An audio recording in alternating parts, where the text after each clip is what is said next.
যদি আমি জেনা থেকে বাঁচতে গোপনে বিয়ে করি, সেটা কি বিয়ে বলে গণ্য হবে? জাতীয় পরিচয়পত্র করতে হলে আমাদের ছবি উঠাতে হয়, ছবি ছাড়া জাতীয় পরিচয়পত্র হয় না। এক্ষেত্রে করণীয় কি?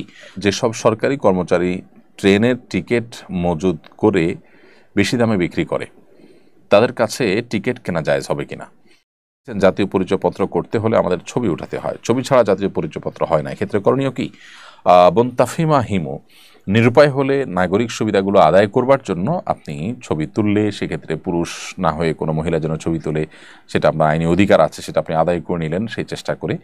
এটা আপনি করতে পারেন, কিন্তু আমাদের যে সমস্ত বোনরা আন্দোলন করছেন ছবিবিহীন, শুধুমাত্র ফিঙ্গারপ্রিন্টের মাধ্যমে জাতীয় পরিচয়পত্র করবার জন্য, তাদের সে আন্দোলন যথেষ্ট যৌক্তিক এবং যথার্থ, এবং তাদের সে আন্দোলনের সাথে সামিল হয়ে একাত্মতা পোষণ করে আমাদের বোনদের অধিকার, এই অধিকার আদায়ের জন্য আমাদের সবারই চেষ্টা করা দরকার। আমরাও আমাদের জায়গা থেকে টুকটাক কথা বলার চেষ্টা করেছি, কিন্তু সবার সামগ্রিকভাবে তাদের সে দাবির সপক্ষে প্রশ্ন আলোচনা করা উচিত এবং কথা বলা উচিত। এবং যারা তাদের এই ধর্মীয় অধিকার আদায় করতে বা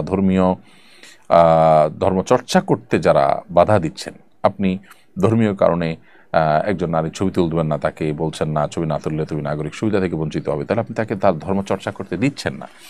তো তার সে স্বাধীনতা দেওয়া উচিত। এ ব্যাপারে আমাদের সবারই কথা বলা দরকার। যেসব সরকারি কর্মচারী ট্রেনের টিকিট মজুদ করে বেশি দামে বিক্রি করে, তাদের কাছে টিকিট কেনা জায়েজ হবে কিনা?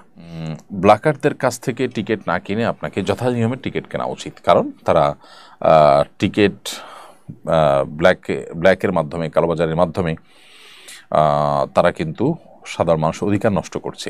আপনি তার কাছ থেকে সেটা কেনা আর কিছুটা জুতা চোরের কাছ থেকে জুতা কেনার মতো, যদিও পুরোপুরি মিলে না, কারণ জুতা চুরিটা সম্পূর্ণ আরেকজনের জিনিস হাইজ্যাক করে নিয়ে আসা। টিকিটটা হলো যে টাকা দিয়ে সে কিনেছে, কিন্তু সে কিনে সাধারণ মানুষের হক নষ্ট করেছে। তো এই জায়গা থেকে তার কাছ থেকে না কিনে যদি আপনি ট্রেনের মূল স্টেশন থেকে কেনার চেষ্টা করেন, সেটা বেশি ভালো। যদি পাওয়া না যায়, আপনি নিরুপায় হন, তাহলে তার কাছ থেকে তার কিনলে আপনার এই কেনা হারাম হবে না, বা আপনি পরিপূর্ণভাবে তার এই হারাম কাজে সহযোগী হয়ে গেলেন, ব্যাপারটা সেভাবে বলা যাবে না। তবে হ্যাঁ, অবশ্যই তার কাছ থেকে কেনাটাকে অ্যাভয়েড করতে পারলে ভালো। আপনি মন্দ কাজের প্রতি আপনার অবস্থান, তার সাথে যে বিরোধিতার অবস্থান রয়েছে, সেটিকে প্রকাশ করতে গিয়ে। যদি আমি জেনা থেকে বাঁচতে গোপনে বিয়ে করি, সেটা কি বিয়ে বলে গণ্য হবে? আপনি যদি ছেলে হয়ে থাকেন, প্রাপ্তবয়স্ক হয়ে থাকেন, এবং জেনা থেকে বাঁচার জন্য বিয়ে ছাড়া কোনো বিকল্প পথ আপনার সামনে না থাকে, তাহলে সেক্ষেত্রে এটা করলে আপনার জেনার মধ্যে গণ্য হবে না। তবে সেই সাথে এও বলবো যে জেনার পরিবেশ থেকে নিজেকে বাঁচাবার জন্য আপনি সংগ্রাম করেন, সেটি করে আপনি নিজেকে বাঁচাবার চেষ্টা করবেন। এটা হলো আপনার প্রথম পদক্ষেপ।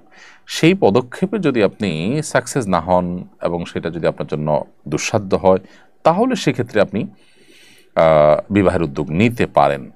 এমনকি প্রাপ্তবয়স্ক মেয়েও যদি হয় এবং তার বাবা মা তাকে বিবাহ দিচ্ছেন না, তাদের মধ্যে হালাল হারামের বাছবিচার নাই, আল্লাহ ভীরুতা নাই, তাহলে সেই বোনও বিবাহের উদ্যোগ নিতে পারেন। তবে শর্ত সাপেক্ষে এ বিষয়ে সংশ্লিষ্ট ওলামাদের সাথে, বিজ্ঞজনদের সাথে পরামর্শ করে, তারপরে তার অবস্থা পর্যালোচনা করে এরপরে তাকে সিদ্ধান্ত গ্রহণ করতে হবে।